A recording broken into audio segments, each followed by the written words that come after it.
A blind lamp that saw everything. When the Russian magnate turns off the lights, the shade still breathes with a faint hum and a tiny heat spot that shouldn't exist. He notices 3 clues no one would. The dimmer knob has crept back 2 millimeters on its own. The lampshade fabric has a stiffer half-moon. And the Wi-Fi drops whenever the light is tilted toward the hallway. Instead of exploding, he turns the room into a lab, a little AM radio beside the lamp to catch transmission static, a burst of cold air spray to fog any hidden lens, and a silver mirror used as a moon to snag reflections. The test gives up the secret. A glint the size of a poppy seed appears in the fabric. Micro camera. Someone had been watching him from the very heart of the mansion. He chooses not to touch the crime, but the network that feeds it. He swaps the power supply for an identical one with a tracker, dusts the socket screw with invisible fluorescent powder, and quietly traces the signal to a thermos that never kept coffee hot.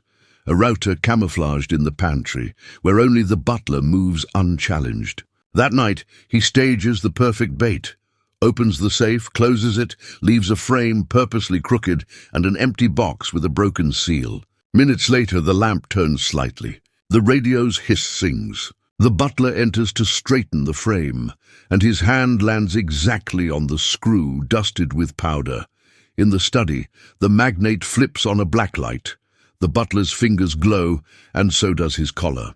He opens the decoy thermos, an internal LED blinks on, and the recordings play on a tablet. Off-hours visits, hushed phone calls, little packages traded at the side gate. The unmasking isn't shouted. It's mathematical. In each frame, the butler maps out who commands and who obeys. But the last piece breaks the logic. There are 17 seconds without audio, precisely when a shadow with a scar on the wrist adjusts the lamp behind the butler. The movement is intimate, from someone who knew the house before the butler. The numeric series engraved on the lamp cord points to a supplier used by the family itself. The butler has fallen, but who ordered the camera from inside? In the next chapters, the scar will speak.